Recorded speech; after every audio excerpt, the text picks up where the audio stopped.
this is what the National Security Agency is saying, that they believe that September 12th was the day that it actually began circulating. Okay. A month later, you have in New York City Bill Gates hosting a coronavirus pandemic simulation. At that, his co-host is Avril Haines, the deputy director of the CIA.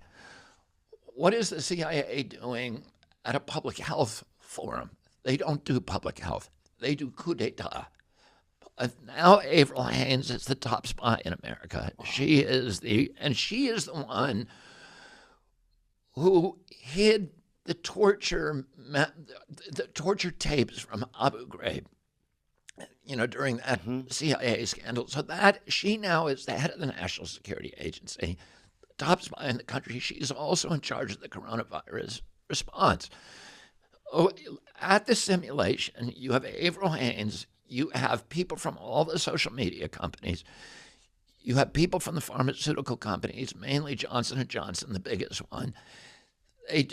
And you have another guy, peculiar guy, George Gao, who's the head of the Chinese CDC. Oh, man, he sounds sneaky.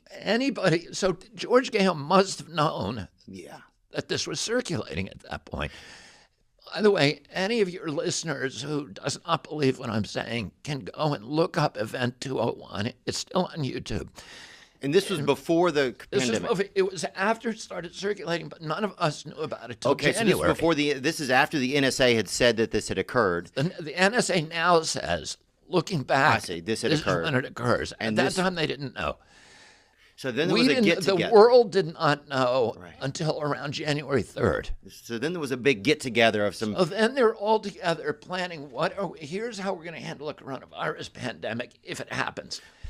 Was Fauci there or no? Fauci was not there, but there were people from his agency there. So, and the interesting thing is, there was no discussion of public health. They weren't saying, how are we going to get repurposed medications? How are we going to link 11 million doctors, frontline physicians around the world on a communication grid so that we can quickly figure out what's working, what's working in Bangladesh, what's working in Argentina, what are the best protocols, what are the best repurposed medications that seem effective against Right, like what's already working against this type of thing that we could ask people to get prepared and get on now to help themselves. Well, no, but even when it starts, if a coronavirus pandemic starts, you want to be able to talk to all the doctors who are treating it around the world and find out, because there may be a guy in Argentina, which there was, Dr. Carvalho, who's got good intel, who was giving ivermectin to people. He gave it to 700 frontline healthcare workers, and he gave a placebo to 458. And of the 700 who got it, not one of them got COVID. Of the 400 who didn't got it, 53% got COVID. So he knew that very early on. But that wasn't being communicated. And if you were Fauci and really wanted to do a public health response, you'd be connecting all these doctors and mining what is the best intelligence, what's the best way to treat people, how do we avoid hospitalizations, how do we avoid deaths. And you're saying they were just connecting more of the business side of it. They weren't. The only thing they were doing was they were saying, how do we use a pandemic to clamp down totalitarian controls, to essentially execute a coup d'etat against democracy? How do we get rid of the Bill of Rights? You think that they brought that up in this meeting? Listen, I'm not saying nobody should believe me on anything. They should go and do the research themselves. And you go to Event 201, and here's what you'll see. The fourth simulation that day, they took breaks. There was a total of four. The fourth one is the longest one. That whole simulation is, how do you get the social media companies to censor dissent? And how specifically do you get them to not talk about the fact that this was a lab-generated virus? The George Gao says that, and this is what they're talking about for 2 hours.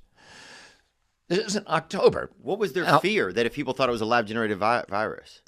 Then they would start pointing fingers and blaming not only the Chinese, but blaming public health officials who were all funding those studies in Wuhan. Oh, I see. It was not just Fauci who was funding the gain-of-function studies. It was The USAID, which is a CIA conduit, it was DTRA, the Defense Threat Reduction Agency, and it was the Pentagon through DARPA and BARDA. So they were giving hundreds of millions of dollars to develop coronavirus superbugs that could cause pandemics.